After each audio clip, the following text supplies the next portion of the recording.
നല്ല ക്രീമി ആയിട്ടുള്ള ടേസ്റ്റി ആയിട്ടുള്ള ഒരു പലഹാരത്തിൻ്റെ റെസിപ്പിയുമായിട്ടാണ് ഇന്ന് വന്നിരിക്കുന്നത്.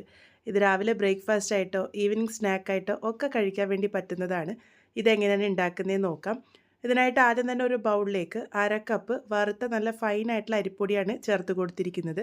ഇത് പത്തിരിപ്പൊടി എന്ന് പറഞ്ഞ് കടയിൽ നിന്നും വാങ്ങാൻ കിട്ടുന്ന ആ ഒരു പൊടിയാണ്. ഇതിൻ്റെ കൂടെ തന്നെ 1/2 കപ്പ് റാഗിപ്പൊടി കൂടെ ചേർത്തിട്ടുണ്ട്.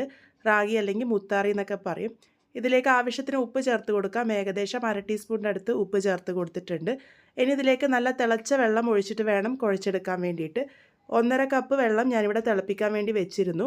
അത് കുറച്ച് കുറച്ചായിട്ട് ചേർത്ത് കൊടുക്കാം. അതിനുശേഷം ഒരു സ്പൂൺ ഉപയോഗിച്ച് നല്ലപോലെ തന്നെ മിക്സ് ചെയ്തെടുക്കാം. നല്ല തിളച്ച വെള്ളം തന്നെ ഉപയോഗിക്കാൻ വേണ്ടിയിട്ട് ശ്രദ്ധിക്കുക. ഞാനിവിടെ പകുതി പകുതിയായിട്ടാണ് പൊടി എടുത്തിരിക്കുന്നത്. നിങ്ങൾക്കിത് മുഴുവനായിട്ടും അരിപ്പൊടിയിലോ അല്ലാന്നുണ്ടെങ്കിൽ മുഴുവനായിട്ടും റാഗിപ്പൊടിയിൽ വേണമെങ്കിലും തയ്യാറാക്കി എടുക്കാവുന്നതാണ്. ഇതുപോലെ ഒന്ന് മിക്സ് ചെയ്തെടുത്തതിന് ശേഷം ഇതിൻ്റെ ചൂട് ഒരല്പം മാറി വന്നിട്ട് നമുക്കിതൊന്ന് കൈ ഉപയോഗിച്ച് നന്നായിട്ട് കുഴച്ചെടുക്കാം. അപ്പോഴാണ് നമുക്കിതിൻ്റെ കറക്റ്റ് കൺസിസ്റ്റൻസി മനസ്സിലാകുക. നല്ല സോഫ്റ്റ് ആയിട്ടുള്ള കൂട്ടാണ് കുഴച്ചെടുക്കേണ്ടത്. ഇത് കുഴച്ചെടുക്കാനായിട്ട് ഏകദേശം 1 കപ്പ് വെള്ളം എനിക്ക് ആവശ്യമായിട്ട് വന്നിട്ടുണ്ട്. അത് നിങ്ങൾ നോക്കി നോക്കി മാത്രം ചേർത്ത് കൊടുക്കുക. നല്ല സോഫ്റ്റ് ആയിട്ടുള്ള കൂട്ടാണ് കുഴച്ചെടുക്കേണ്ടത്. ഇത് റെസ്റ്റ് ഒന്നും ചെയ്യേണ്ട ആവശ്യമില്ല. ഇനി ഇതൊന്ന് ഷേപ്പ് ചെയ്തെടുക്കാം. ഒരു ചെറിയ ഉരുള എടുത്തതിന് ശേഷം കയ്യിൽ വെച്ച് ഒന്ന് ഉരുട്ടി ഒന്ന് ചെറുതായി പ്രസ് ചെയ്ത് റോൾ ചെയ്യുകയാണെങ്കിൽ ഈ ഒരു ഷേപ്പിലായി കിട്ടും. ഈ ഒരു ഷേപ്പിലാണ് ഞാനിപ്പോൾ തയ്യാറാക്കി എടുക്കുന്നത്. ഈ ഒരു ഷേപ്പ് തന്നെ കൊടുക്കണമെന്ന് നിർബന്ധമൊന്നുമില്ല. നിങ്ങൾക്ക് ചെറിയ ചെറിയ ഉരുളകളാക്കിയിട്ടും വേണമെങ്കിൽ തയ്യാറാക്കി എടുക്കാവുന്നതാണ്. നല്ല സോഫ്റ്റ് ആയിട്ടുള്ള കൂട്ടായതുകൊണ്ട് തന്നെ ഇത് ഈസി ആയിട്ട് നമുക്ക് തയ്യാറാക്കി എടുക്കാൻ വേണ്ടി പറ്റും. ഇതുപോലെ എല്ലാം തന്നെ റെഡിയാക്കി എടുത്തിട്ടുണ്ട്. അതിനുശേഷം ഒരു പാനിലേക്ക് 1/2 ലിറ്റർ പാൽ ഒഴിച്ച് കൊടുത്തിട്ടുണ്ട്. ഇതിൻ്റെ കൂടെ തന്നെ 1 കപ്പ് വെള്ളം കൂടെ ഒഴിച്ച് കൊടുക്കാം. എന്നിട്ട് ഈ ഒരു പാല് നന്നായിട്ട് തിളക്കാൻ വേണ്ടിയിട്ട് വയ്ക്കാം. പാട കെട്ടാതിരിക്കാനായിട്ട് ഇടയ്ക്കിടയ്ക്ക് ഇതുപോലെ ഒന്ന് ഇളക്കി യോജിപ്പിച്ച് കൊടുക്കുന്നത് നല്ലതായിരിക്കും. അല്ലാന്നുണ്ടെങ്കിൽ മുകളിൽ പാട കെട്ടാനുള്ള സാധ്യതയുണ്ട്. ഇനി ഇത് നന്നായിട്ട് തന്നെ ഒന്ന് തിളക്കാൻ വേണ്ടി വയ്ക്കാം. ഇപ്പോൾ നോക്കുക അതൊന്ന് തിളച്ച് വന്നിട്ടുണ്ട്. ഇനി ഇതിലേക്ക് നമ്മൾ തയ്യാറാക്കി വെച്ചിരിക്കുന്നത് മുഴുവനായിട്ടും തന്നെ ഇട്ട് കൊടുക്കാം.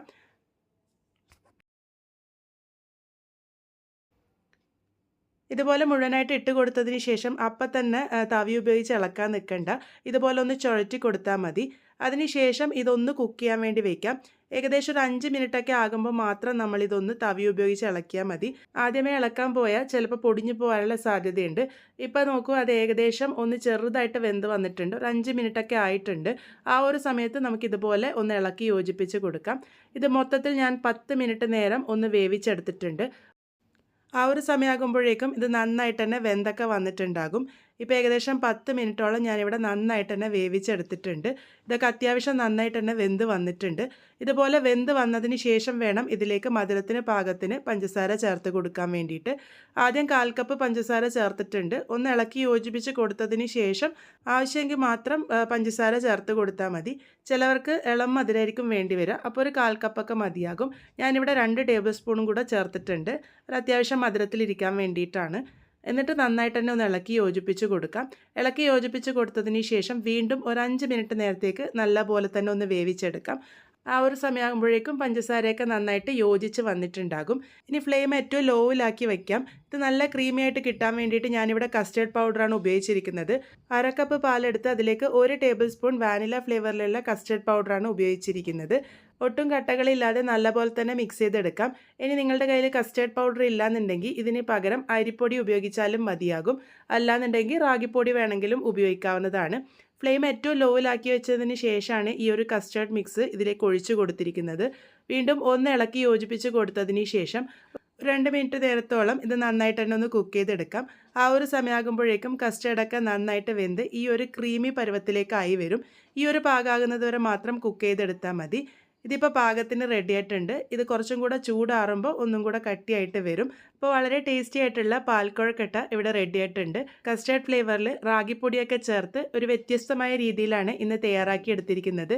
നല്ല ക്രീമി ആയിട്ടുള്ള ടെക്സ്ചറിലാണ് ഇത് ഉണ്ടാകുക. കുട്ടികളായാലും മുതിർന്നവരായാലും ഒരേപോലെ ഇഷ്ടത്തോടെ കഴിച്ചോളും. റാഗി കൊണ്ടുള്ള പലഹാരങ്ങൾ പൊതുവേ കുട്ടികൾ കഴിക്കുന്നത് കുറവായിരിക്കും. പക്ഷേ ഈ ഒരു രീതിക്കൊക്കെ ഉണ്ടാക്കി കൊടുക്കുകയാണെങ്കിൽ അവർ നല്ല ഇഷ്ടത്തോടെ കഴിച്ചോളും. ഒരു ഐസ്ക്രീം ഫ്ലേവറിലാണ് ഇത് ഉണ്ടാകുക. അതുപോലെ തന്നെ നല്ല സോഫ്റ്റ് ആയിട്ടാണ് ആ ഒരു പിടി ഇരിക്കുന്നത്. എന്തായാലും ട്രൈ ചെയ്ത് നോക്കൂ. ട്രൈ ചെയ്ത് ഫീഡ്ബാക്സ് ഒക്കെ പറയാൻ മറക്കരുത്. വീണ്ടും ഒരു നല്ല റെസിപ്പിയുമായി കാണാം.